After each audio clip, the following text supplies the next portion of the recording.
East is facing a sharp escalation for the fourth consecutive day. Coordinated strikes by the United States and Israel on Iran have triggered retaliatory attacks, widening violence and rising tensions across the region.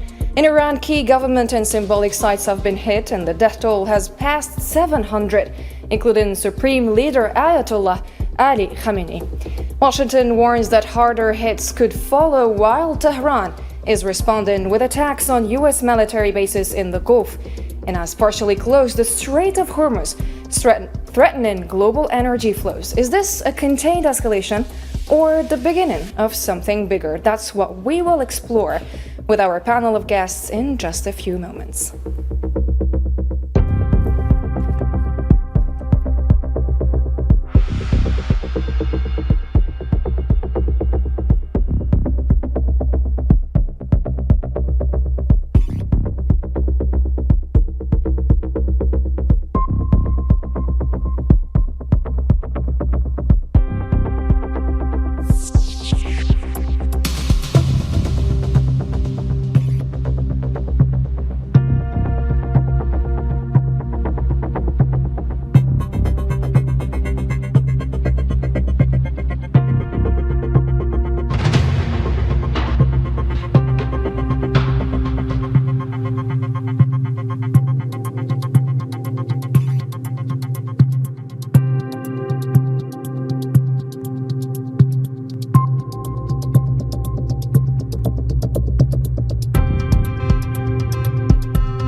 The scheduling exchanges of attacks between the USA and Israel against Iran marks one of the most severe direct confrontations between the three countries in the entire regions in recent years, with casualties and damage claims continuing to mount on all sides. Osama Ayadi has the report. A widening arc of fire stretched across Iran on Tuesday as officials reported mounting casualties and sweeping destruction in the fourth day of an escalating U.S.-Israel military campaign. The Iranian Red Crescent said the nationwide death toll had risen to 787, adding that strikes have hit 153 cities since the beginning of what the Iranian Foreign Ministry described as a brutal attack launched under false pretense, characterizing it as tantamount to genocide against the Iranian people. In the western city of Hamadan, 5 people were killed and 25 wounded where residential neighborhoods were struck. The reported attack marked another blow in what Iranian officials describe as a campaign targeting both military and civilian areas. Our challenges are these direct attacks on the service providers. Just today, 5 of my colleagues were injured, and this is against humanitarian law, against the basic principles of the Geneva Conventions, and against all international laws. Further south, Iranian media said an airstrike leveled the Assembly of Experts building in Qom, a symbolic and religious center of the Islamic Republic, that coincided with an announcement by the Zionist military of a new wave of air operations over the capital. Over the past year and a half, we have heard a great deal of deceptive information. But now it is time to fight and defend our country. And anything that attempts to distract us or lead us astray will be rejected. Deception has always been part of our enemy's modus operandi.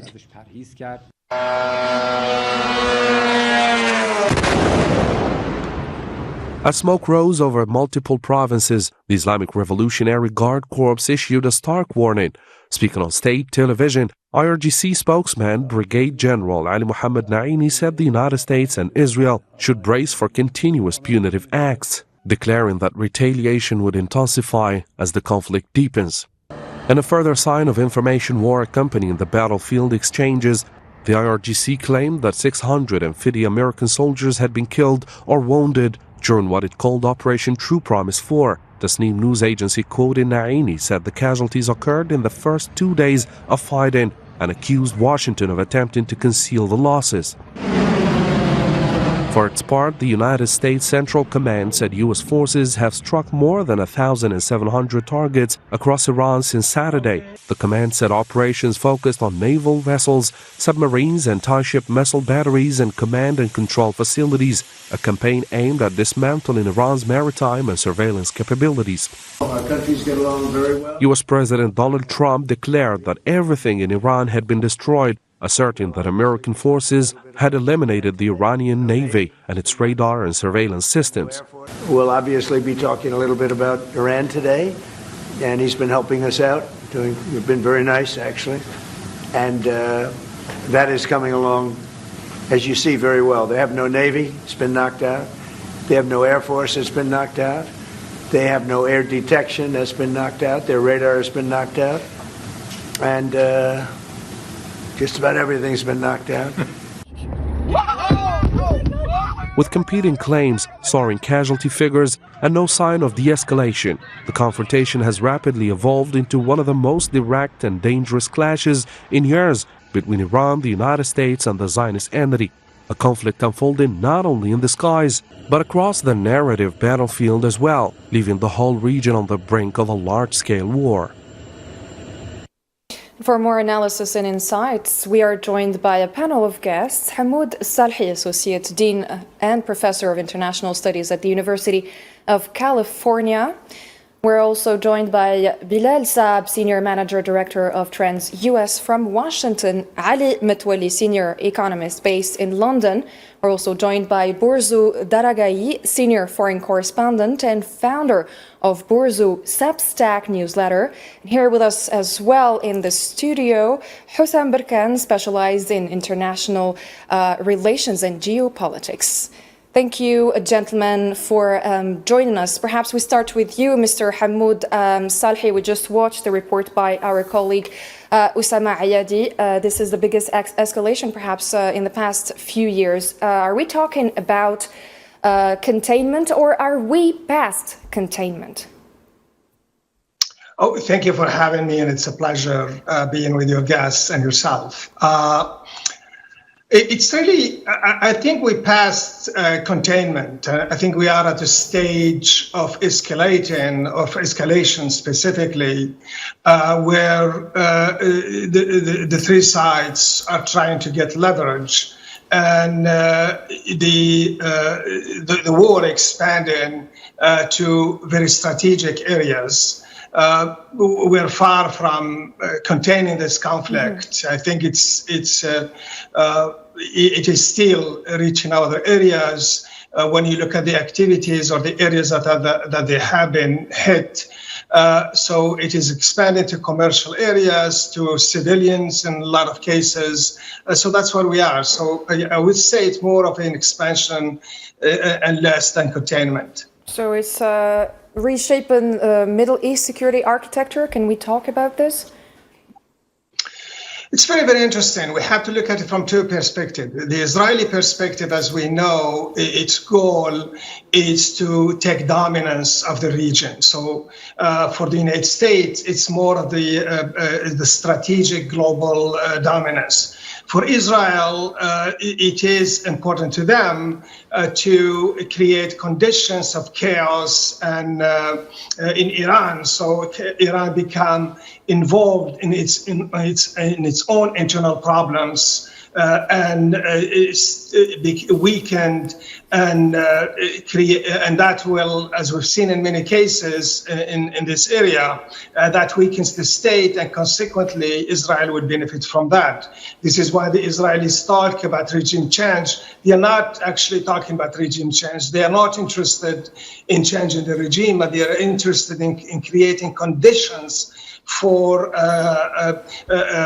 allowing them to achieve their regional goals, which is building the greater Israel, as we know. And the Israeli Prime Minister or any other Israeli leaders and the American ambassador in Tel Aviv are not shy about stating those goals, that Israel's goal is to take over the entire Middle East based on their greater Israel belief.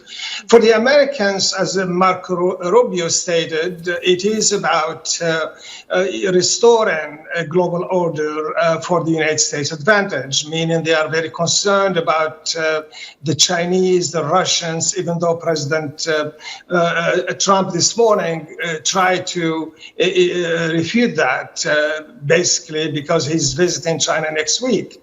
But that is how the United States is looking at it. And then, on the other hand, there is always this argument who is driving the politics in the Middle East. Is it the United States or Israel?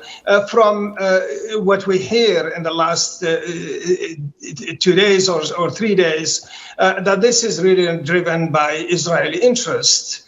More so than the U.S. And that sort of will lead you to say that this is more about reshaping the Middle East under an Israeli dominance in ways that would benefit the United States to restore its global order, global dominance. And we've seen that, for example, what's happening in Venezuela and attempts to take over Greenland, and there is talk now about Cuba. So those are really the main issue that we're seeing. Mr. Bilal Saab, from a military standpoint, are we climbing the escalation ladder step by step? Yeah, for sure. And I agree with your previous speaker. There are clear signs here of a military escalation, just given by the introduction of new missiles that are being used by the Iranians, but also the intensity of the bombing by the Americans and the use of strategic bombers, the B-2s, to go after underground bunkers and the more hardened targets.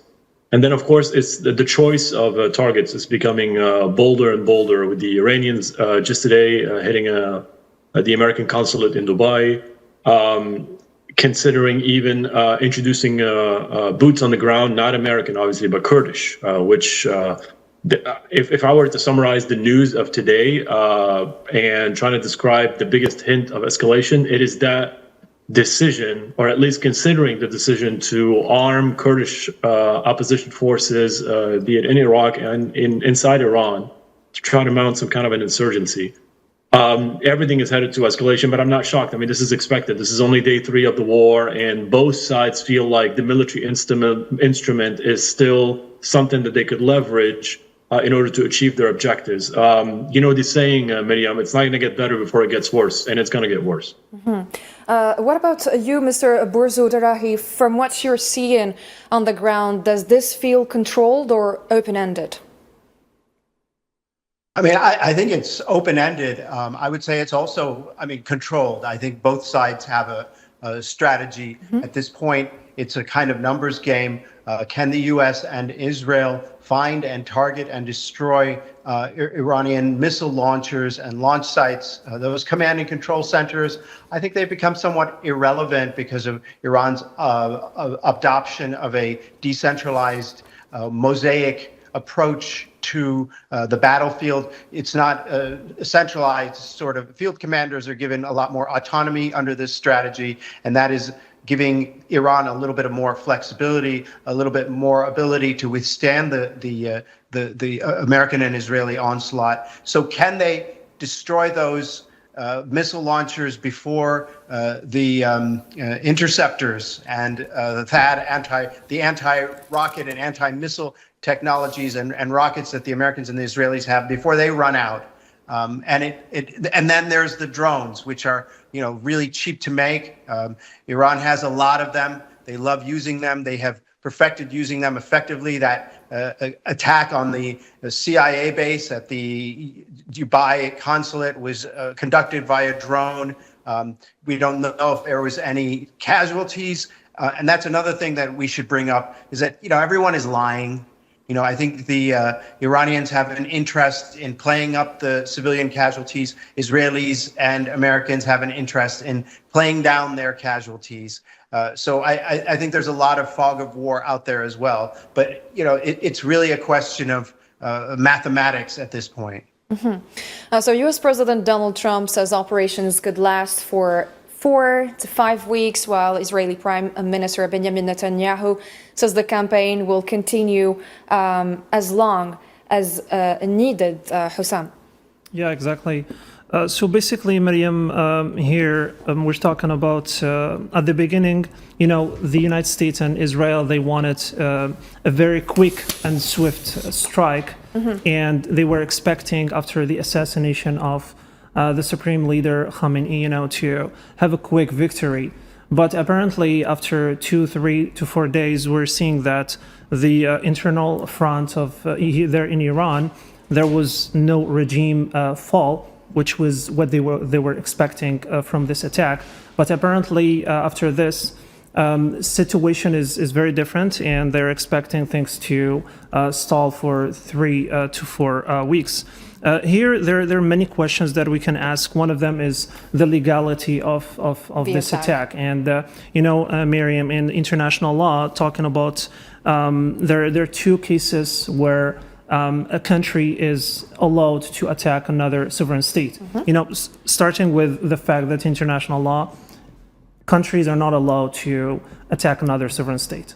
This is the basics of international law. There are only 2 situations where there are conditions that needs to be met. Mm-hmm. In order for this kind of attacks we can consider to be legal. The first one is Article 51 in the UN Charter, which is the backbone of the international system, and it's self-defense. And here we're not talking about self-defense, but we're talking about a claim that the U.S. and Israel is saying, which is a preemptive defense to a potential nuclear attack.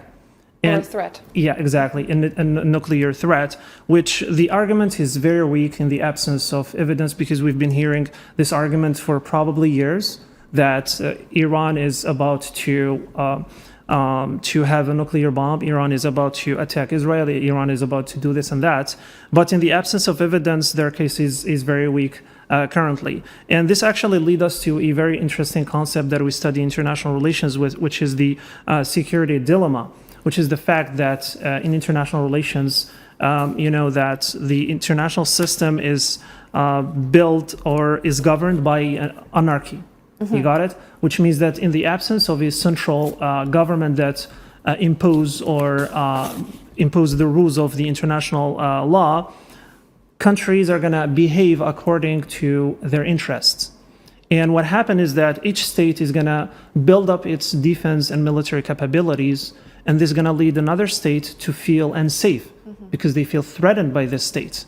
And thus, the second state is going to build by its own, its defense and military capabilities. And in this situation, both states feel unsafe.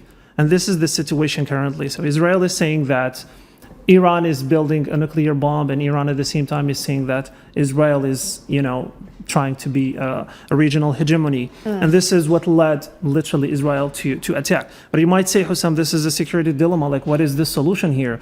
This is why we have international law. This is why we have the UN Security Council. This is why we have diplomacy, negotiation, dialogue. And this is what has been happening in the last few weeks. There were negotiations on the table, and out of nowhere, there was this attack. And this is why the case of this strike is very weak, and a lot of analysts are considering this to be very, very controversial.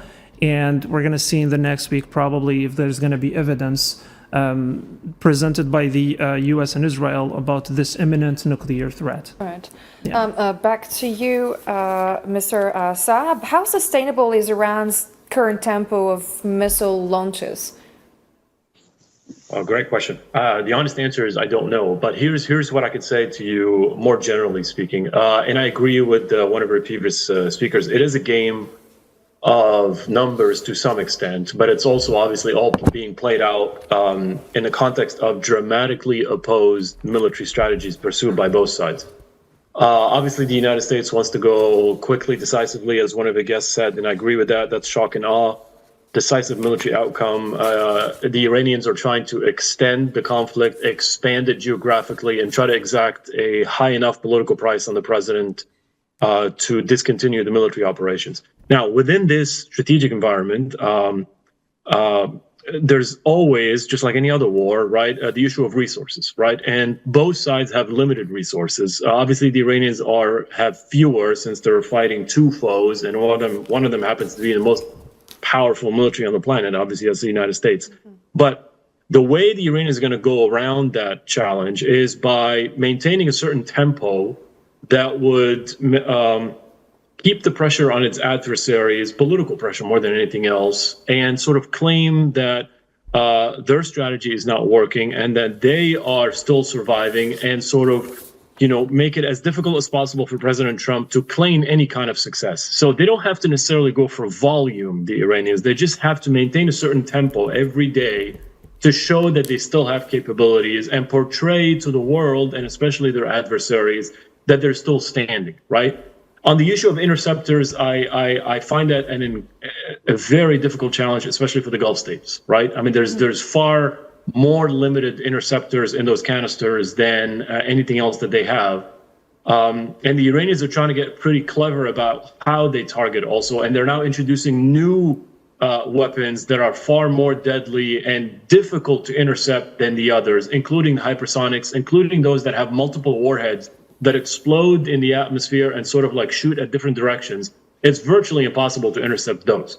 So in that race, the offense always wins. Not only because they're much more difficult to intercept, but also economically speaking, you're shooting at missiles with your own missiles that cost dozens of millions of dollars, hundreds of millions of dollars, against missiles that are just incredibly cheap. Thousands, if not, dozens of thousands of dollars. At some point, there's going to be an inflection point, right? Unless the Americans bring in more of those interceptors from other critical theaters, be it in the Indo-Pacific or in Europe. But in this race, we know who wins, and it's the offense, not necessarily the defense. So we'll see. We'll see that. Mr. Ali Matwali, with tankers reportedly hit and Hormuz partially shut, how fragile is maritime navigation right now? All eyes are on the Hormuz state right now.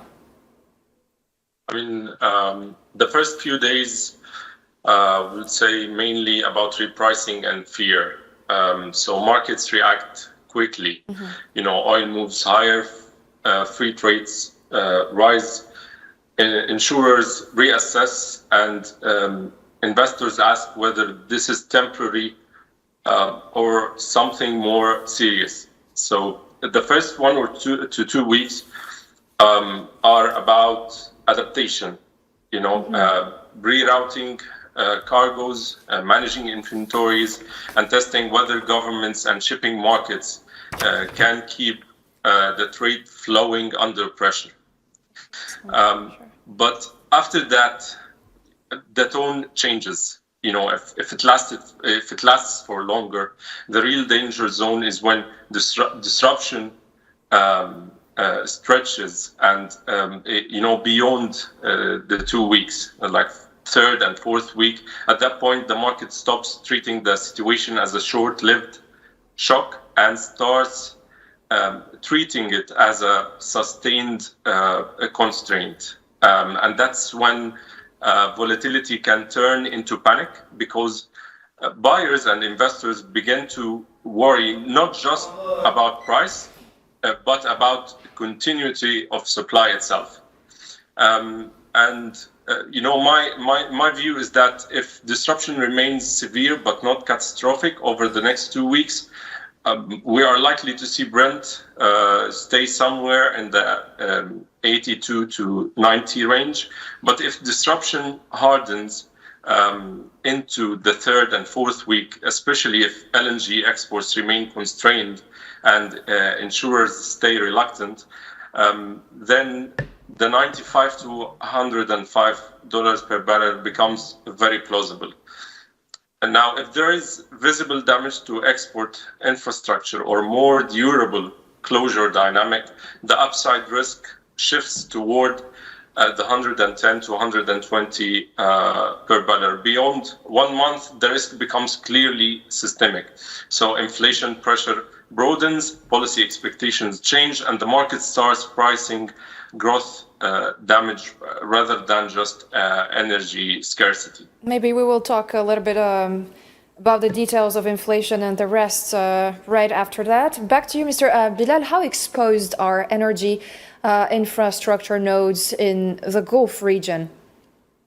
Well, it takes us back to the conversation of interceptors, right? So if you're using interceptors on those ships, American ships, because they are equipped with air defense systems, there's a limited number of those, right? You can't fly fighter aircraft constantly and try to intercept any drones coming in, which is what the Gulf states are trying to do right now. I think that just demolishes readiness, frankly, and it's not sustainable. But they are heavily vulnerable, and the Gulf states know it. Obviously, that's precisely why they were trying to avert this war from the very beginning. That's why they championed Omani and Qatari mediation. And they understood that their very own livelihoods are at stake here, because without the semblance of stability, without being able to ship their oil to the international economy, they cannot survive. So yes, those are very vulnerable targets that are very difficult to defend. It's a large infrastructure, and the Iranians have all the range that they need to hit every single point of that. This is the biggest worry for the international economy. And I agree with you that you're placing an emphasis on that. Mm-hmm. Maybe now back to more news on the developments. Iranian Foreign Minister Abbas Araghchi said that countries in the region should exert pressure on the United States because of its strikes against Iran. In remarks broadcast on Iranian national television on Monday, he said that Tehran is not at war with any countries in the region. The Iranian Foreign Ministry affirmed that the path to ending this war is clear and unambiguous: the immediate cessation of the aggression against Iran. Let's have a listen.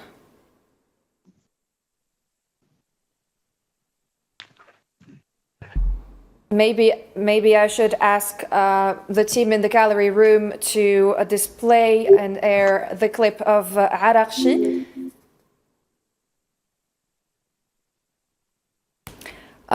It looks like it's not here yet. Mr. Hamoud Salhi, what do you think about the Iranian's foreign minister's statement? It's very, very interesting. You compare the Iranian making a statement about the need to stop this war and that Iran did not start it.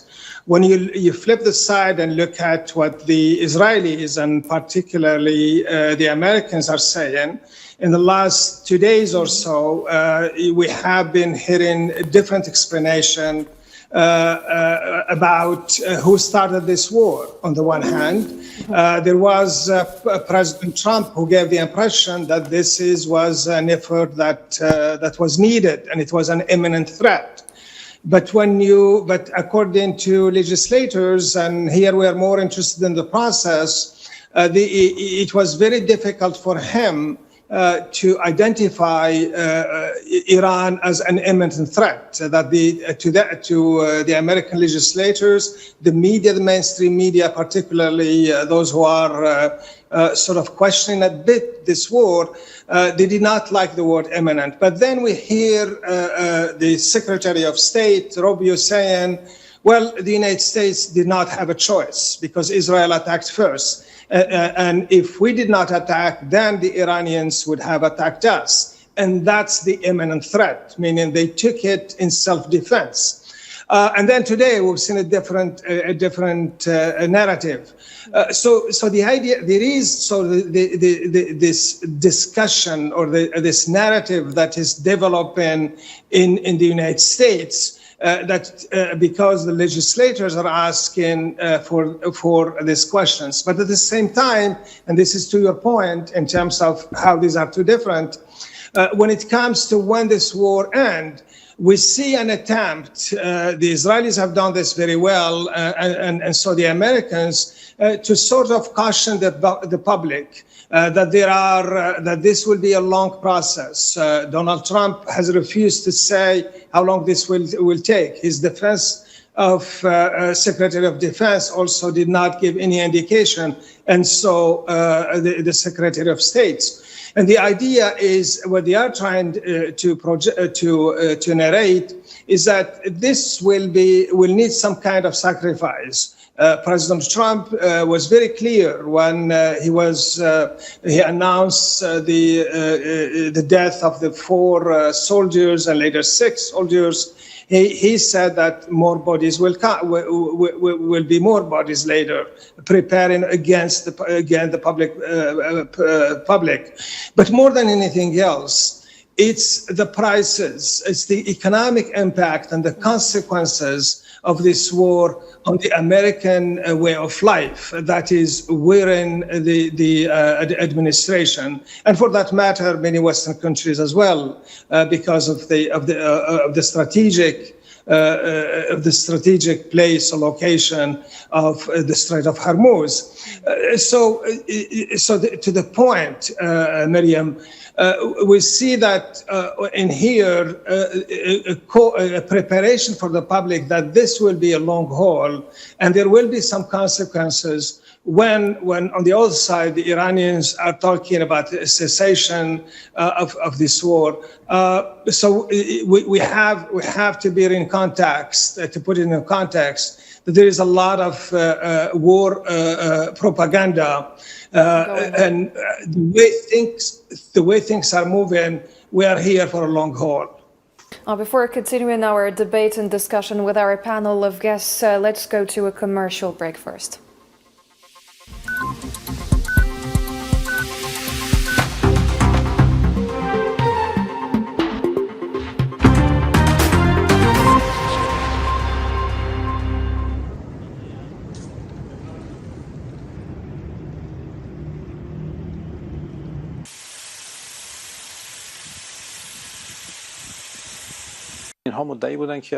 Instead of pressuring the Islamic Republic of Iran to explain why it is attacking U.S. targets on their soil, they should pressure the Americans to explain why they initiated and waged this unjust illegal war without cause, dragging the region into this situation. Maybe we're going to have Hussam's take on that statement. Yeah, so basically, Mariam, we go back to what we were talking about, which is the illegality of this strike. We talked at the beginning of the U.S.-Israeli perspective, which is a preemptive attack. But at the same time, the Iran, or the Iranian regime, they had to retaliate. So there was another attack here that we need to analyze and see if it's legal or not. So basically, Iran is saying that, according to Article 51, I have the right to self-defense because Iran was the one receiving the first attack. But at the same time, retaliation here, or self-defense, has also some limits, because Iran attacked not only Israel or the United States, but they attacked multiple Gulf countries. And here's the dilemma, the security dilemma that we were talking about. Is Iran allowed actually to attack other sovereign nations, even at the pretext of, attacking U.S. military bases? Not only this, but what Araghchi was saying when he said that the other nations, that the Gulf nations are not our enemies and we're not in a war with these nations. Here comes the propaganda, or the war of fake news and the war of propaganda, because you know that the refinery of Ras Tanura, which is one of the biggest refinery in the Saudi Arabia, was attacked recently, and Iran is denying completely the attack here. And here we might even talk about a potential false flag that probably a third party is trying to involve Saudi Arabia in an attack, or involve Saudi Arabia in a war with Iran.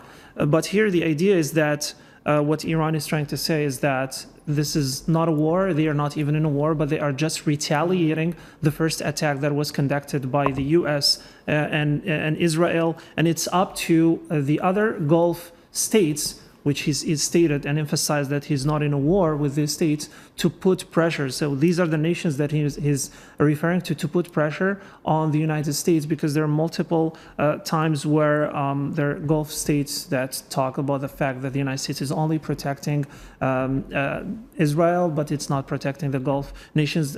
And we've seen this multiple times. And I think that this is the idea that Araghchi wanted to transmits through his statement. So the U.S. Secretary of State Marco Rubio asserted that what he considered to be planned Israeli strikes against Iran and the anticipated retaliation by Tehran against U.S. forces prompted Washington to launch its strikes against Tehran earlier this week. And he emphasized that the primary objective of the current military operations is to destroy Iran's ballistic missile and naval capabilities and prevent them from being rebuilt. Of the initial attack, there's two reasons why now. The first is it was abundantly clear that if Iran came under attack by anyone, the United States or Israel or anyone, they were going to respond against the United States. The orders had been delegated down to the field commanders. It was automatic, and in fact it bared to be true, because in fact within an hour of the initial attack on the leadership compound, the missile forces in the south and in the north, for that matter, had already been activated to launch. In fact, those had already been pre-positioned. The third is the assessment that was made that if we stood and waited for that attack to come first before we hit them, we would suffer much higher casualties. And so the President made the very wise decision. We knew that there was going to be an Israeli action. We knew that that would precipitate an attack against American forces. And we knew that if we didn't preemptively go after them before they launched those attacks, we would suffer higher casualties and perhaps even higher those killed. And then we would all be here answering questions about why we knew that and didn't act. Mr. Hamoud Salhi, we heard the Marco Rubio statement and the Iranian foreign minister's statement. Was Washington confident because it calculated Iran would respond below a certain threshold? There is a lot of propaganda going there. The background to what Rubio is saying is the fact that this week the Congress has a hearing about President Trump constitutional rights to launch or do what he's doing, what the United States is doing in Iran. The obvious question, or the main point of a problem that for President Trump is the imminent threat. The only way, according to the Constitution and to certain experts, there has to be a clear threat directly affecting and impacting United States national interests, and that includes also its allies. And so the initial response or the initial explanation by President Donald Trump and others was that Iran posed an imminent threat. But then it was questioned. So one could reason and could make the argument that Rubio's statement is finding an explanation, a constitutional explanation for the legislators in Washington to explain, to justify constitutionally the action of President Donald Trump by saying that the Iranians would attack them after the Israelis had attacked them.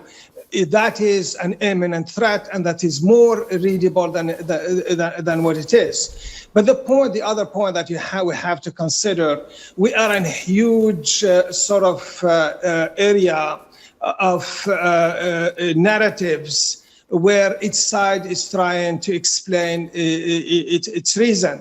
But in the United States, it has a bigger scope, a bigger meaning, a bigger consequences. We are in a few months or several months, perhaps, if you want to say 8 months, 7 months before the midterm elections. Mm-hmm.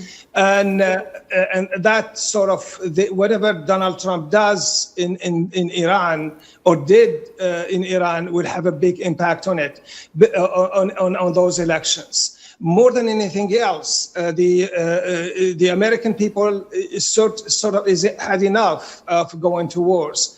President Donald Trump promised the American people when he was elected or during his campaign that he would not be a war president, and he loves to say he's a president of peace. These are, and then vast within President Donald Trump base. case, there are those who don't support the president in taking this action. So, and the longer this war continues, the more likely it will impact the American public perception of the administration, of the team currently in the White House and in Congress.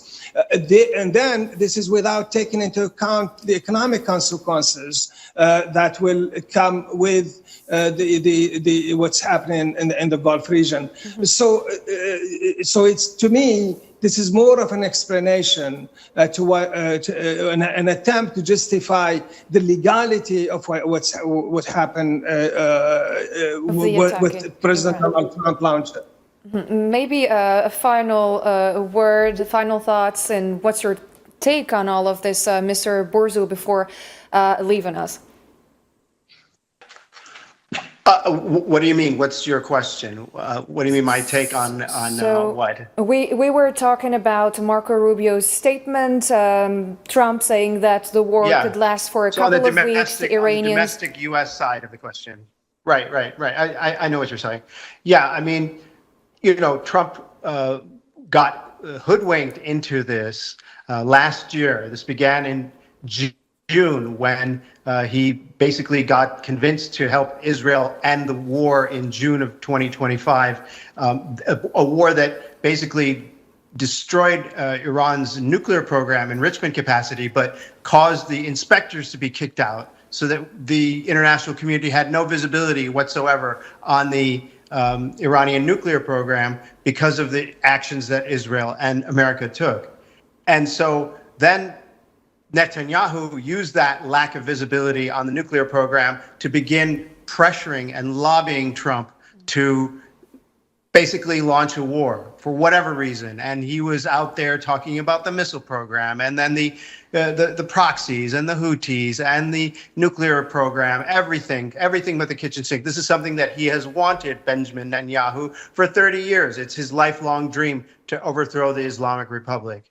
And so then you had these June protests, and then Trump was sort of checkmate into making certain statements that tested the credibility of the United States. He urged the protesters to go out into the streets. He was told by his aides and the Lindsey Grahams and Benjamin Netanyahus that Iran was weak now. This is the time. Get those protesters out there. He made those statements, and there was this massive slaughter of protesters and maybe others as well who were involved with the protesters. And so all of a sudden, you know, Trump is in a situation where he has promised to help these protesters. Help is on its way, and no help was on its way. Lots of people were killed. He was essentially told that Iran was weak now. This is the time we can deliver the knockout blow. We can do, and he was high off of the successes of Venezuela.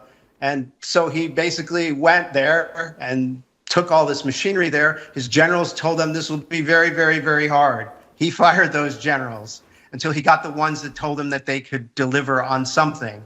And then they basically launched this war on a hope and a prayer that they would just kill Khamenei on day one and then it would be over. And that's not what's going to happen because he didn't consult with anyone who knows the Middle East or knows Iran. So that's where we are. It was a war in search of a strategy. It is still in search of a strategy. And so that's the confusion that everyone is sensing, that there is no plan, there is no end game. It changes every hour. That's the disaster and tragedy of where we're at. I'm thinking maybe about the future in the next couple of days, say 72 hours. What is the worst case scenario from your perspective? I think that if there is this talk about the Kurds and other groups, maybe remnants of ISIS, that are supposedly connected to other intelligence services in the region, the Baluchi separatists, if they are armed and they become activated and then they become, you know, essentially cannon fodder for Trump and Israel's ambitions, and that ignites some kind of civil war, because it's a fantasy to think that the Kurds are going to take over northern Iran, because that's where the Azeris are, and the Azeris are very strong, and they're, you know, quite pro-regime in their own way, and the Baluchis are tiny, the minorities, so that is a failed strategy, and many of the Kurds are also pro-regime. they're split as well. And so there's this kind of fantasy they're sold by these, demented think tanks in Washington, by these ideological paid actors. This is the corruption of Washington, where foreign policy becomes domestic policy. And basically, it's a casino where anyone who has enough money can buy a politician to advocate their policy. Thank you very much, Mr. Bourzoux, for your insights. Now maybe we can get back to the international reactions following the attack of the US and Israel on Iran, the retaliation. So Russian Foreign Minister Sergei Lavrov said on Tuesday that Moscow had still seen no evidence that Iran was developing nuclear weapons as the US and Israel pursue their attack. He said the consequences of the attack on Iran were being felt throughout the region and that Arab countries were bearing economic costs and suffering casualties.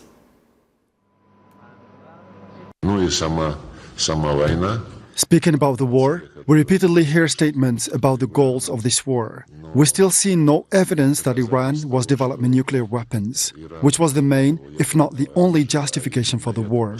There is proof provided by both the International Atomic Energy Agency and the American intelligence professionals that Iran did not manufacture and did not try to produce nuclear weapons. Also, China on Tuesday urged all parties to stop military operations in Iran and prevent to further spread the war. A foreign minister spokesperson Mao Ning said during a press conference that China was deeply concerned over or about the spread of war into the neighboring countries. The United States and Israel's military strikes against Iran without authorization from the UN Security Council violate international law. China is deeply concerned about the spread of war into neighboring countries. China believes that the sovereignty, security, and territorial integrity of the countries in the Gulf region should also be fully respected. We urge all parties to stop military operations and prevent the further spread of the war. Also, Foreign Minister Ahmed Attaf expressed his full solidarity with affected Arab states and called for dialogue and restraint. What do you think about this, Hussam? So basically, when we talk about Algeria, Algeria's position has always been clear, which is the respect of international law, respect of diplomacy, and the rule of law. And Algeria calling for restraint and dialogue and to prevent further escalation is, I believe, is a very wise position of Algeria, taking into consideration what's going on currently in the world, because what we are witnessing in the international arena is the emergence of a multipolar system where, there are many countries currently who are breaching the international law. There are many countries who are not respecting the international law. Seeing the strike that just happened between the US and Israeli strike in Iran, I think that it's super important to call the importance of international law, international legality, and the respect of the law, which is one of the main values and principles of the Algerian foreign policy that was rooted in its revolution and in its history. Maybe now into the repercussions on the economy. And economically speaking, European natural gas prices, they surged by 29% on Tuesday, reflecting mounting concerns over supply disruptions and escalating geopolitical tensions. Traders reacted sharply to uncertainty surrounding energy flows, pushing benchmark prices sharply higher in a single session.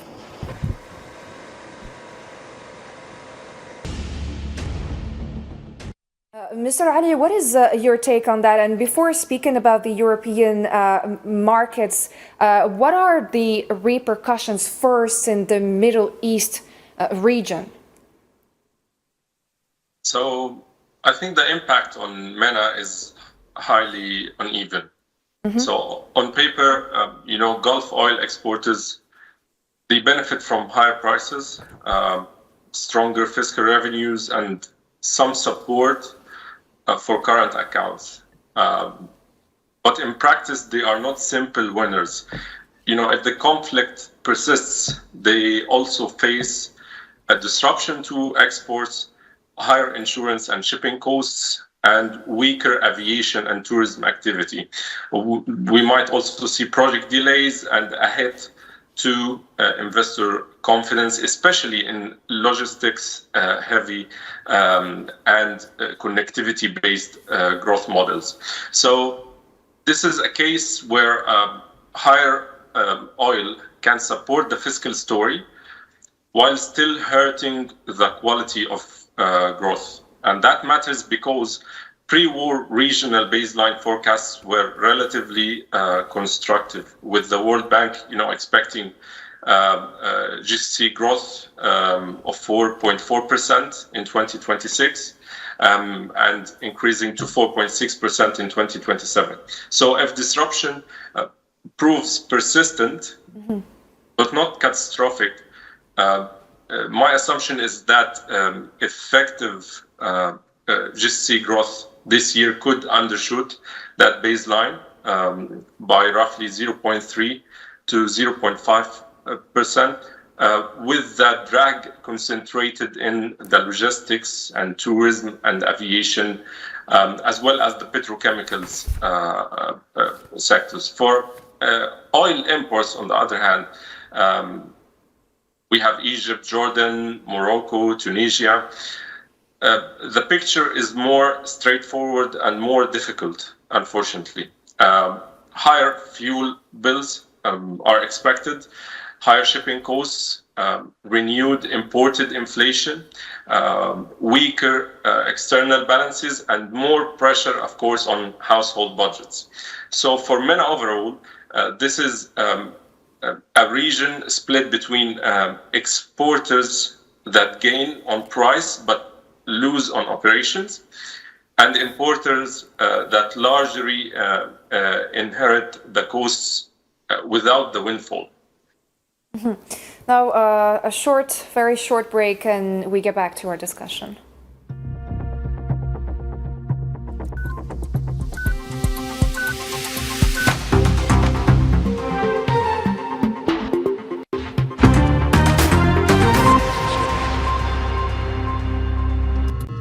So the conflict in the Middle East is sending oil and gas prices soaring. Markets fear the war could last longer than initially expected, triggering serious supply disruptions as the Strait of Hormuz becomes impassable and key energy infrastructure remains under threat. Under Tuesday, Brent crude briefly topped $85 per barrel, its highest level since July 2024. Let's listen to this report, watch this report by Marwa Belawar. The shockwave was immediate. Within hours of the joint U.S. and Zionist strikes on Iran, global markets were rattled. A scenario long feared by strategists has now become reality. The world's energy heartland is under direct attack. Critical infrastructure is taking hits. Saudi Aramco suspended operations at its Ras Tanura refinery following a drone strike. In Qatar, LNG terminals at Ras Laffan have come to a complete halt after similar attacks. Amid the turmoil, OPEC Plus made a surprise move from Vienna, announcing a production increase of 200,000 barrels per day.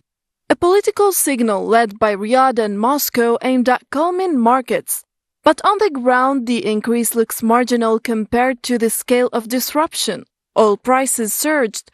Brent crude jumped 11% in a matter of hours, climbing past $85 a barrel, its highest level since 2024. At the center of global concern is the Strait of Hormuz, now effectively blocked. Normally about 20% of the world's oil supply, nearly 20 million barrels a day, passes through that narrow corridor. And it's not just oil. The gas market is on edge. Qatar's suspended exports threaten to push European prices back toward the record highs seen in 2022. The shutdown freezes 115 billion cubic meters of LNG and disrupts transit routes for roughly a third of the world's fertilizer supply, raising concerns over global food security. Analysts say time is now the critical factor. If the conflict stretches beyond 10 days, the world could shift from short-term market volatility to a full-scale structural supply crisis. For consumers, the impact would be immediate at the gas pump and on heating bills, especially across Europe and Asia.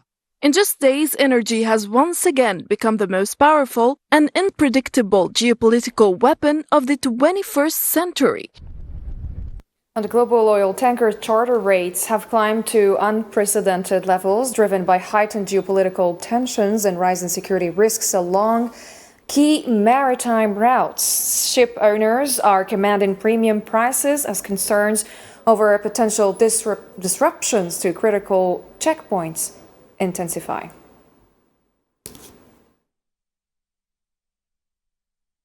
Also, the International Monetary Fund said it is closely monitoring unfolding geopolitical and market developments, stressing that it is still too early to determine the full economic consequences.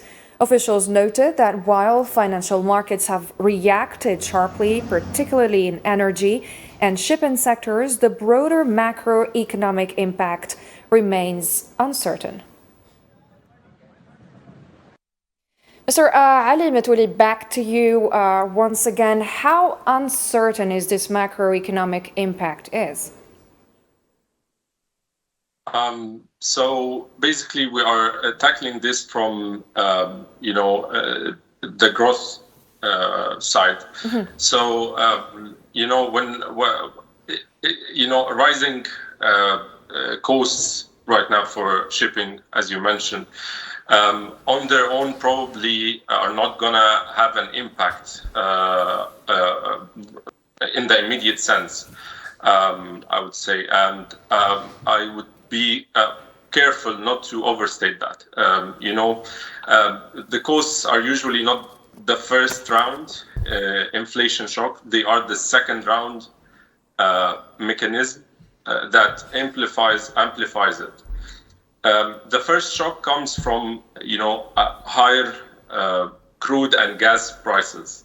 And then freight and rerouting and inventory building and longer voyage times, those widen the pass-through into goods prices. And this impacts, of course, inflation in the global market. And then we see the impact on private consumption and all the variables of the economic growth.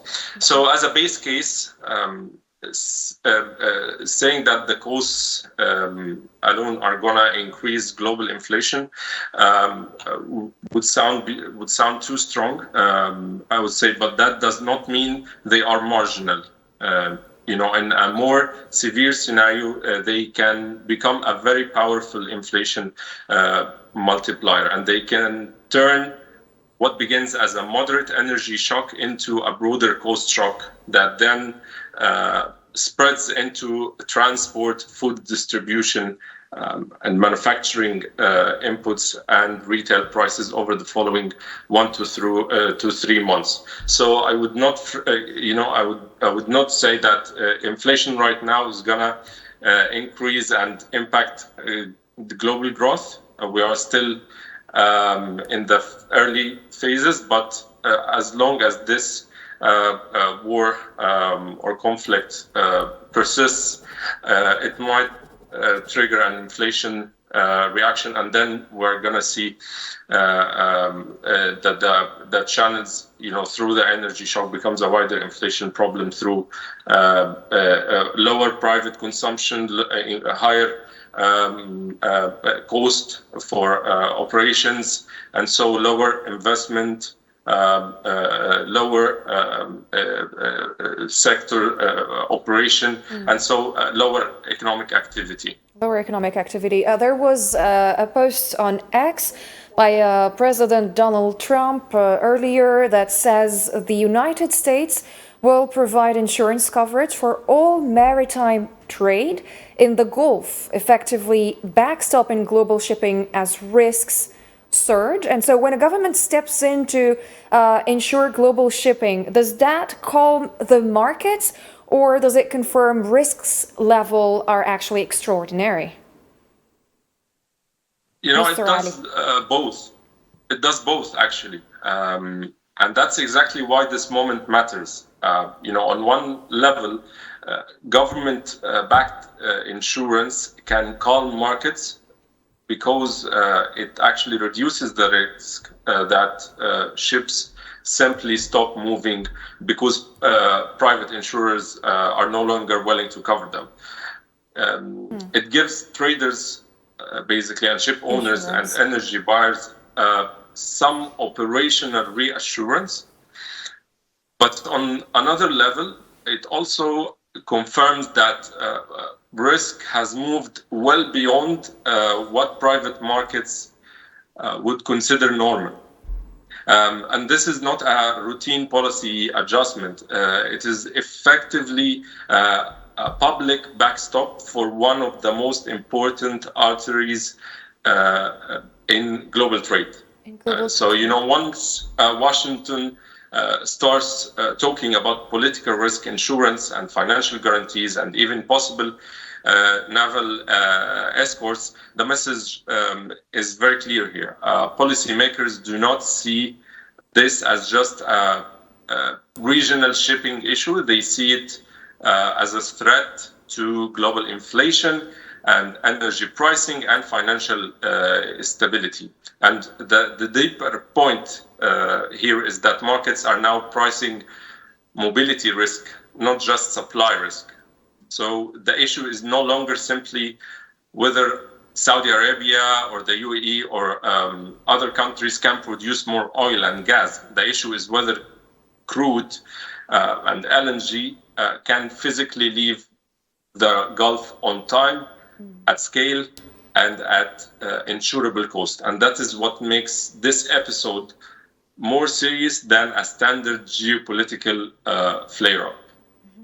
Mr. Hamoud Salhi, we listened to Trump's statement saying that he will protect all maritime transport and trade in the Gulf. How can he do that? It's a difficult way of doing it. I mean, certainly he's speaking from the basis of having the capability, the weaponry to do that. But in reality, it takes more than that. I mean, when you look at the Strait of Hormuz, this is a geographical area that extends well inside the land, and you could be vulnerable to any kind of attacks from the land. So it's a very difficult way. Perhaps it's to ensure in the market. Perhaps it's to make statements. Hopefully it will happen. Perhaps there are other things we don't know. But from a practical perspective, technically speaking, this will be very difficult to achieve. Hussam Berkan, we are speaking about the Hormuz Strait again. How strategic it is beyond energy, and what are the risks if it is like it is closed entirely, because now it is just permanently, partially closed? Yeah, exactly. So as the guests were talking about what is going on currently in the Hormuz Strait, which is considered probably one of the most strategic straits or choke points in the world, and Iran using it as a strategic tool to impose its will or to threaten the United States and Israel. Not only Israel and the United States, but it's threatening the whole economic landscape, because basically 20% of global oil passes through the Strait of Hormuz. Not only this, Miriam, but the food supplies of the Gulf countries. Can you imagine that 90% of the food supplies that goes to the Gulf countries pass through the Hormuz Strait, which is a huge problem. Now we're talking about food security for the Gulf countries, and this is going to put more pressure on the Gulf countries to probably be involved in this war. Not only this, but when we talk about something extremely important, which is the insurance companies that are currently refusing to cover the insurance of these ships, because basically when the ships pass through the Hormuz Strait, they're not having only cargo or transporting only oil, but they are transporting risks. This is why they need insurance companies. And when Iran threatened that each cargo or each ship passed through the Hormuz Strait is going to be attacked, these companies threatened not putting these insurances. And seeing that the United States itself proposing this idea of paying these ships in order for them to pass through the Hormuz Strait, it's actually putting more expenses for the war on the United States, that is already paying billions of dollars from taxpayers, U.S. taxpayers. Now they are saying, literally, Donald Trump literally saying that he's going to pay even more for the insurance of these ships, which add more to the cost of the war, which is a huge problem for the United States, because we know that there were multiple polls that said that 79% of Americans are rejecting this strike. They were against the war with Iran, and we're seeing the United States being more involved and investing more money is a huge problem.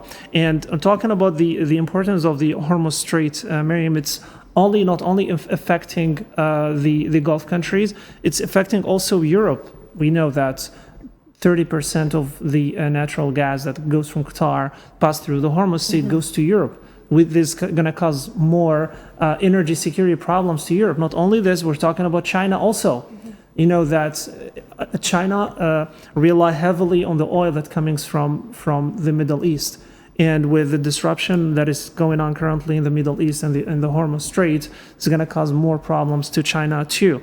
This is why the Hormuz Strait is very, very crucial. And I think that closing it entirely, which did not happen so far, Iran is currently still threatening. It's partially closed, like about 85% closed. They have not officially closed the Hormuz Strait, but if the escalation continue and the Hormuz Strait stopped, it's gonna be a game changer, and it's gonna escalate even more, and it's gonna probably take things in a very dangerous place that nobody wants to be there. So if the Hormuz Strait closes and shuts down fully, panic reigns, Mr. Ali.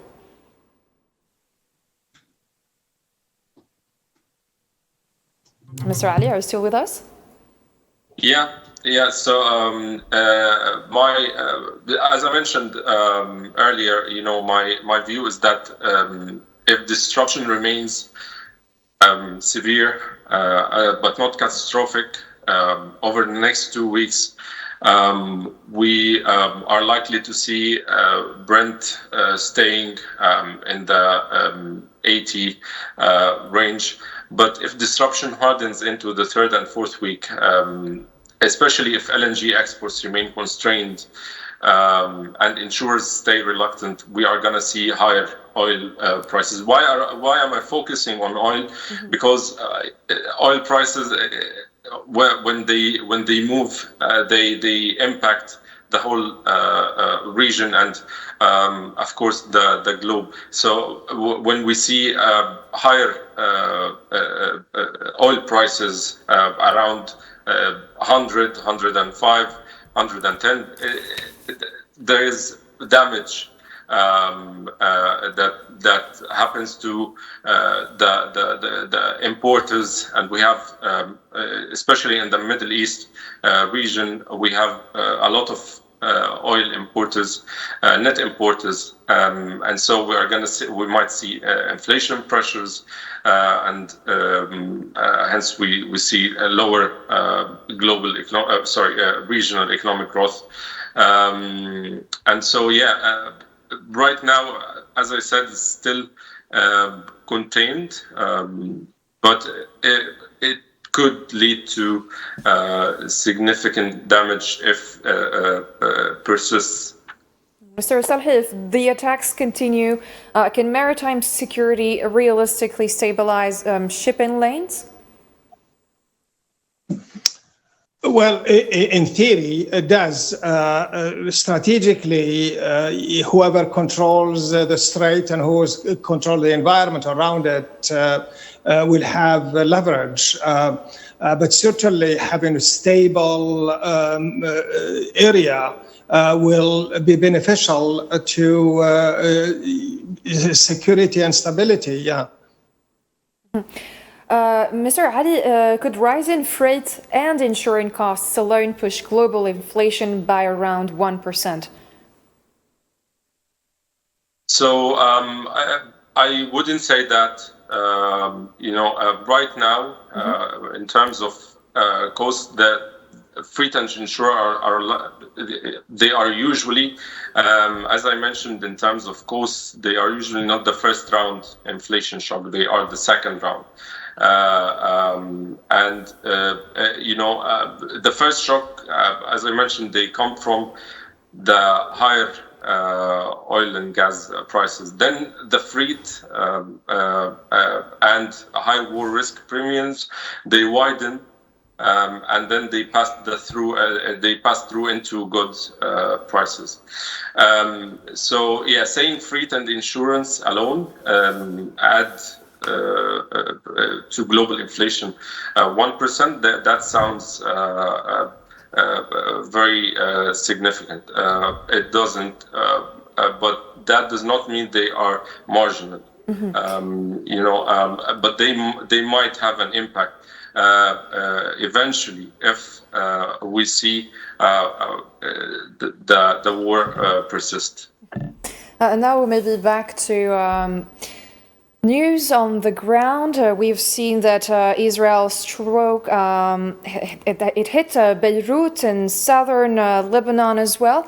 So, Mr. Hamoud Sahi, are we at risk of a fully opened northern front now that they hit Beirut as well? Well, it's been in the making for a long time. The Israelis signed a truce or an agreement, a ceasefire or an agreement, however you call it, back in November 2024. And since then, they have violated that agreement more than 1,000 times. Hundreds of Lebanese were killed, and this is another pretext for Israel to be what it is, a belligerent, hostile entity that doesn't believe in peace. We're seeing this at another front where Israel is engaged in violating international law. The interesting part here is that the Israelis are expected to respect the agreement of November 2024, but nobody is reminding them to do that. But they use this justification. They are doing what they are doing in Beirut. The danger of this is that we are extending this war to a level where at one point it will be too costly for the region. There is a cost for the Israelis to be engaged on this front, namely that Hezbollah, as we have seen, has responded. And this will affect its demographic inside Israel, and it will be another trauma for the Israelis who are living in the occupied Palestine. So it was expected because Israel has never sort of wavered or stopped from perceiving doing things regardless of international law, and this is another way of demonstrating that they live up to the expectation. Mm-hmm. And so if it escalates even more than that, can Israel sustain multi-front operations for a long time? So you have to remember who is behind Israel, and Israel is a military state with a lot of support from Western countries. Already we are hearing about some countries who want to come to rescue or help Israel. Some of Western countries are sort of feel obligated to stand against Iran. Well, in reality, the victim here is Iran. And but there is a huge danger. Back in June 2025, when they attacked the Iranians, they asked President Donald Trump to stop the war or to reach an agreement because they were losing the war, and if they continued on in that path, they would be having major problems. Back in January of this year, January 13th, when we're expecting President Donald Trump to launch an attack on Iran, it was Benjamin Netanyahu who told the President Donald Trump, according to reports, that he should wait. And because Israelis did not feel that they have enough preemptive and defensive mechanisms or tools to respond to the Iranians, and only after you had a massive arsenal of military weapons and infrastructure that this attack started. So there is a huge problem for the Israelis. Continuing the war for a long time is a recipe for their failure. Mm-hmm. Hussam, are we going to see a multi-front operations by Israel and maybe even other parties in the region? So basically, Miriam, it's very hard for Israel to maintain a lot of fronts at the same time, and this is something that we've learned through the different historical events or the different attacks that Israel started before. Doesn't have the necessary capabilities to open multiple fronts at the same time. But what's going on currently was obvious. It was expected, as the professor said, because the leaders, the Iranian leaders kept saying that if there was a war, there's going to be the involvement of the proxies too. And we're talking here about Hezbollah in Lebanon, we're talking about the Houthis in Yemen, and even other proxies in Iraq also. So it was obvious that this is going to happen. But the question here is, did the United States and Israel calculated all of this? Did they calculate the risk? Was this like a reckless attack? Because there are multiple analysts and even American experts, as the professor said, there are multiple generals who said that it's going to be very risky and it's going to be very difficult. We could call it an adventure. But even though, they went for the strike, and here, Miriam, we could talk about a very interesting concept in international relations that we used to study, which is the fact that the United States decided to go for this strike or decided to go for this war, even though a lot of analysts said it's very dangerous, which is called hubris. So here it's a perfect example of hubris in action. So what we mean by hubris, it's this feeling of confidence or overconfidence that leaders have after a successful operation. We can have multiple examples in history. For example, we talk about Nazi Germany in 1940 after invading other European countries, and they felt this strength and this momentum, I would say. They decided to invade the Soviet Union, which was fatal. It was a disaster because of this momentum.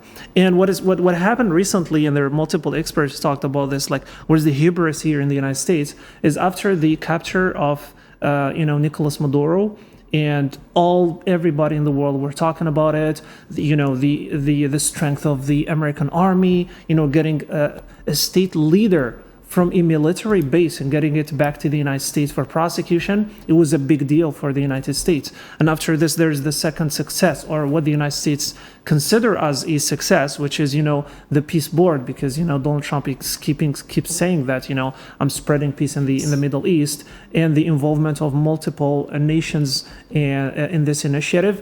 This gave the U.S. administration or leadership more momentum and more feeling of success. And After this, comes the hubris phenomena in action. And this is probably, so many experts are saying that the hubris phenomena take the lead here and probably push the United States to have this sudden attack, even though there were negotiations before this, diplomatic negotiations. But, this overconfidence led to them attacking Iran and, starting by assassinating the supreme leader, which was a huge deal. This is why they expected the fall of the regime by the fall of the supreme leader, which did not happen. And this is why, going back to your question, Mary, because I know I talked about multiple concepts here, which is if Israel is going to maintain multiple fronts, as I said, it's very difficult. And I believe that other European nations and other probably allies of Israel are going to come to the rescue and probably give much more support to Israel, because it's very, very hard to maintain multiple fronts at the same time. At the same time. Yeah. Now we go to a very short break and we'll get back.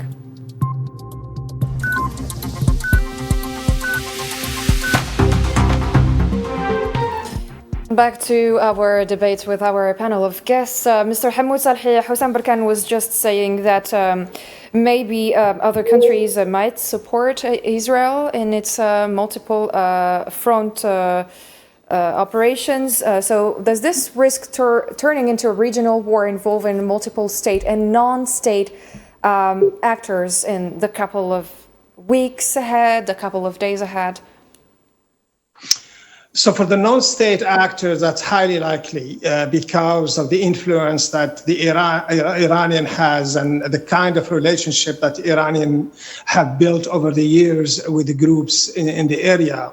That is highly likely, especially if we reach a level where this ongoing conflict or this war continues to a degree where the Iranians felt threatened, and where some red lines are also being cut.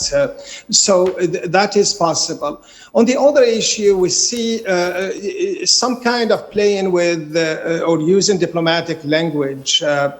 Some countries, Western countries, are using the idea that the Iranians, by engaging in attacking the Gulf countries, they broke the sort of they are against the pursuing attacks against countries that are not involved in the conflict. The Iranians see it differently.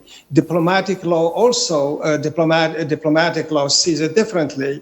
The Iranians, until recently, the Iranians have justified their action by stating that they are against the military bases are considered entities belonging to the United States, and whatever happened in those military bases are Americans, the same way like the consulate and the embassies. Of course, there is a disputed area there. Some Gulf countries have taken the position by alluding or stating or warning that they would retaliate against these actions. What is hoped for perhaps, and that might be a reason why this may not be extended to tit for tat, that other countries will be more involved, is the fact that at one point, I believe that the Gulf Cooperation Council will step in and bring the Gulf countries into order and perhaps act in unity, put in pressure, maybe on the United States, maybe on Israel, maybe on Iran, but play in their proactive, positive role. Now, on the other hand, you have Western countries who are sort of unhappy with what Iran is doing outside attacking Israel, and their position at this point is they want to they will come to help Israel, and at one point or another they will.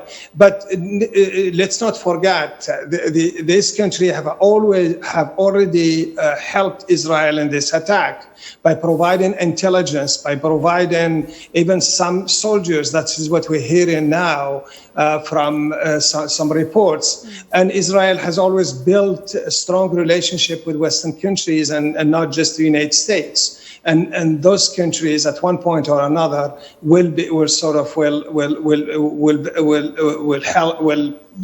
come to, if you want to say, the rescue of the Israelis. But the way things are going, I think at one point, after a week or 2 weeks, perhaps, and this is just a guess, there will be some kind of ceasefire, and this is in part because the country that has a lot to lose is Iran, and Iran seems to be determined that it will go the distance and it will use all its strategic weapon to ensure that its national interest is preserved, that it's protected the Iranian people, and that and they will go to that distance at that point, just as we've seen back in June 2025. We might see a call to end this from that perspective. So it's all determined on the ground. I see help coming to the Israelis, but I don't see it as something that will be a war between several states going after Iran. Mm-hmm. We've spoken about the Zionist occupation or the Israelis, but what about Iran? Are there any parties willing to engage and help Iran with its retaliatory attacks? So it's very, very interesting. There is the official side, and then there is the other factors. Officially, people are making sure that this case has to be resolved in a way that will end this conflict. Supporting Iran would be bad for their national interest. They will not come to that. But certainly it has friends in the area, and I don't see, other than non-state actors, that countries will lend some kind of support openly, because that would mean that we are going to be in an open conflict. And by that I mean the Iranians, according to many reports, have gotten the support of the Chinese, of the Russian, but that seems to be something that nobody is talking about, because if we get because we are trying to project the perception that this conflict has to be contained, perhaps going back to your earlier question, Miriam, yes. Contained in a sense that it doesn't move beyond the Gulf region, beyond where it is now. So there is support, and needless to say, the biggest, one of the most affected by the closure of the Strait of Hormuz is the Chinese, particularly because they have 80% of their oil comes through that area, and with the Iranians. So there are a lot of countries have a lot of interest in seeing this conflict to come to an end, but because on the other side you have the Israelis, you have the Americans. We are in a place where, as Mandela used to say, it's a strange time we are in when we are asking the oppressed to understand the dilemma and the predicament of his oppressor or her oppressor, and that's where we are. We are looking at a victim, but thinking more about the attacker, and not realizing that justice is not rendered here.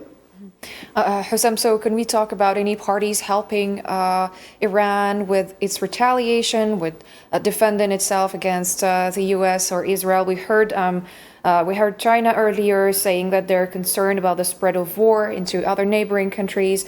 What's your take on that? Exactly. So actually I agree with the professor because as we were saying, it's, that states, they have their own national interests.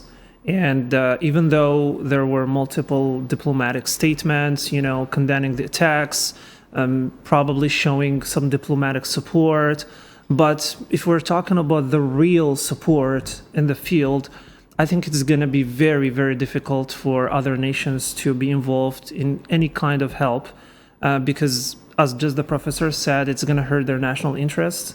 Because it's very, very difficult to provide this kind of support, especially in the in this time of volatile that the international system is having. And of course, there are multiple reports that talked about the fact that China is going to provide hypersonic missiles to Iran.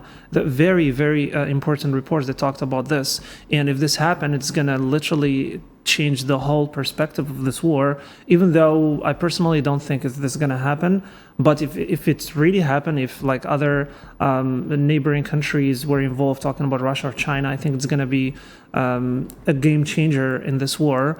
But I don't think this is going to be possible, taking into consideration the recent statement of Aragji, who said that neighboring countries needs to put more pressure on the United States to stop this war, which means that they don't really want the war to continue. They don't really want to spill over to other nations, even though there were multiple attacks on the Gulf nations that we could see that there is probably a third party that is trying to involve these nations. As I spoke before, I said probably there's a potential false flag operation.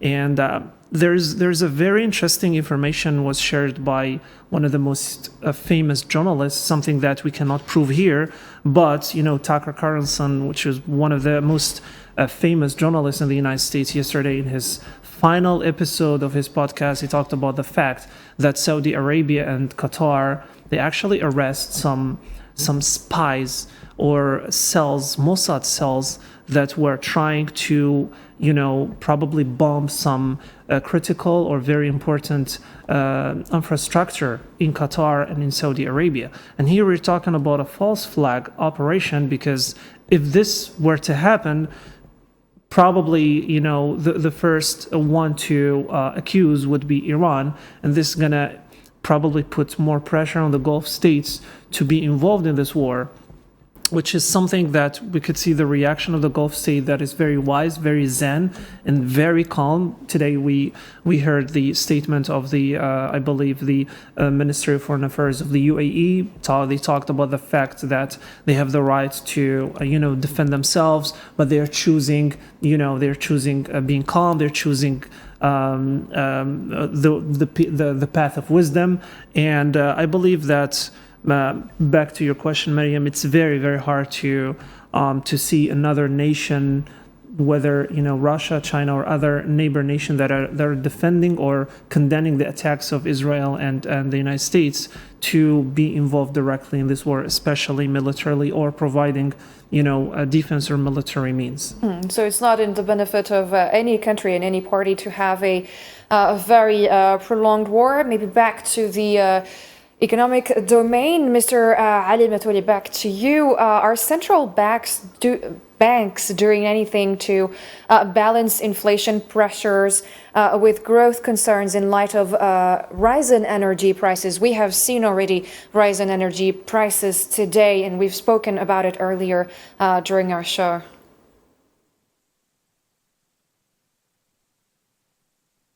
Mr. Ali, are you with us? Looks like Mr.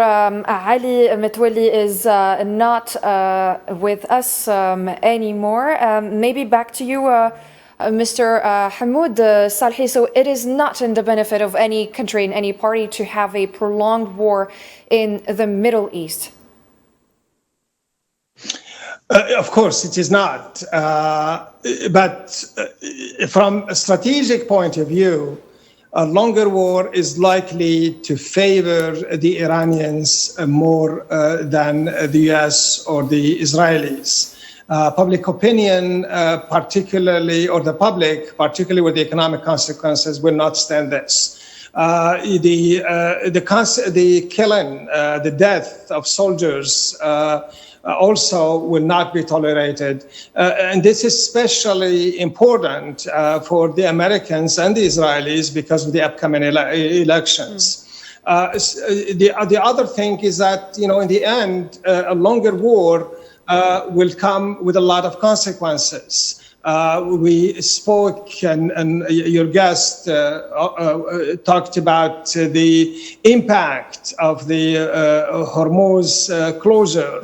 Hussam added a lot of pointed out to the consequences that may ensue that are occurring at this time with the increase of oil prices and the food security. All these are elements, are factors that will impact on at least someone will step in to make that decision to stop this war. And I think this is where I mentioned earlier, the Gulf Cooperation Council, which could play a major role, a mediating role in this area. But more than anything else, it could be the United Nations Security Council or the United Nations General Assembly, a team or a committee or someone from the United Nations to engage the parties and in the negotiations that would sort of bring the parties to a close. Certainly, the Iranians, without international guarantees, will not come to the negotiation table because twice they were fooled. Twice they were told that the negotiations were going very well, only to be attacked later. I don't think they are ready for a third time. So it is in this context that the longer war is not to the benefit of anyone, but it is a reason maybe international institutions with credibility or states with credibility could intervene and play a role of mediator to end this. And this, Hussam, if this conflict escalates, if war escalates, what humanitarian suffering could spread beyond Iran's border? What else can we see beyond the casualties that have already been reported? So basically, Miriam, at the end of the day, like most of the people that are going to suffer in this kind of wars are civilians. And we've been seeing this in all the conflicts that were happening in the last few years.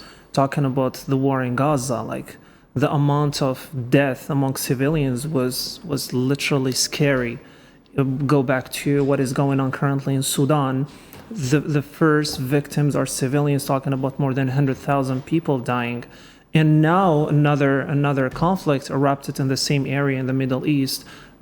Most of the people that are going to suffer are mainly civilians, which is something that we haven't seen for a long period of time, because after the end of World War II, we started talking about the long peace, where we're literally living the most peaceful period of history.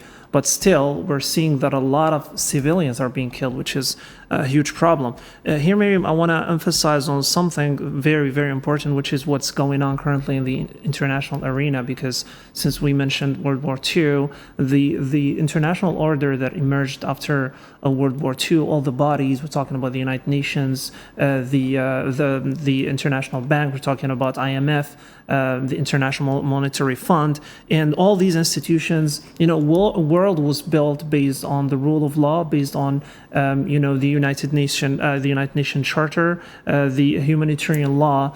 But currently, what we're seeing, which was all these were tools to prevent civilian casualties, to prevent people dying. But what we're seeing in the last probably 5 years is the emergence of literally a new world. from a unipolar system governed by the United States to a multipolar system. We're seeing like multiple superpowers, talking about China, talking about Russia and other countries, even though the United States is still the main hegemony, but still we're seeing some kind of a transition that international relations, we call it interregnum. So literally interregnum is a term that reflects the transition of political, economic, and military power from the West to the East. So from the West, talking about the United States and Europe, to the East. And interregnum is basically, it's a term that used to be used back in the time, the Roman Empire, when there is a transition between emperors. So there's an emperor, and then there is a transition to another emperor. This transition is called interregnum, which means inter, between, reigns. Now they're using the same term to describe this transition between, the transition of power from the West to the East. But we're seeing that there's a lot of resistance happening from the West, and this resistance is appearing in these regions, talking about the Middle East and the war that is going on currently in the Middle East. And what we're seeing also, and it's confirmed by the statement of Benjamin Netanyahu, who talked about new axis that literally he's trying to build now to stop the Shia axis and the radical Shia axis and the radical Sunni axis. He talked about 6 pillars. He talked about India, Cyprus, Greece, and he talked about other nations, said Arab nations and African nations. Most likely it's going to be the UAE and Ethiopia, to prevent the Sunni radical axis, which refers to any Sunni country that actually go against this transition of power. And it's super important to emphasize on this, because most of the things that are happening right now are under this new map of the Middle East that Israel and its allies are trying to build. Just to sum it up, Miriam, like everything that is going on right now, the main victim are the civilians. And in the next few days, probably we're going to be seeing is more casualties among civilians. The attack of Israel on Hezbollah today caused more than 300 casualties. Can you imagine? 300 casualties, even though, as the professor said, Israel breached the ceasefire 1,000 times. 1,000 times. And this is the very first time that Hezbollah is breaching or attacking Israel, and the retaliation was more than 300 casualties. So if the war continue, obviously there's going to be more casualties among civilians, and we're going to see more civilians suffering. Back to Mr. Ali Matwalli, are central banks doing anything to balance inflation pressures with growth concerns in light of rising energy prices?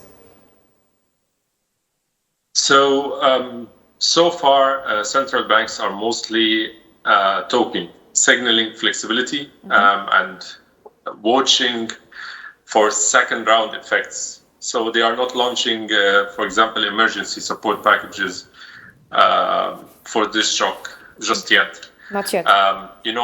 In Europe, ECB officials have been explicit that the war could push up inflation and weaken growth, but they are also warning against overreacting to an energy price spike before they see how persistent it is. For example, the chief economist at the European Central Bank said that a prolonged conflict could materially raise euro area inflation and hurt output. And we are seeing policymakers around Europe saying that the Central Bank of Europe should or needs to stay flexible, because this is a new supply side shock with uncertain duration and intensity. So in other words, the current central bank response around the world is not support in the crisis management sense yet. It's more a message of readiness and optionality.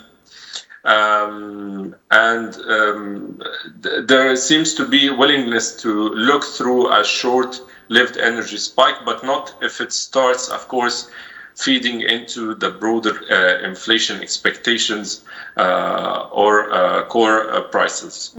Policymakers are probably facing tough choices between supporting growth and controlling inflation. So how could this actually affect the interest rate decisions, Ali?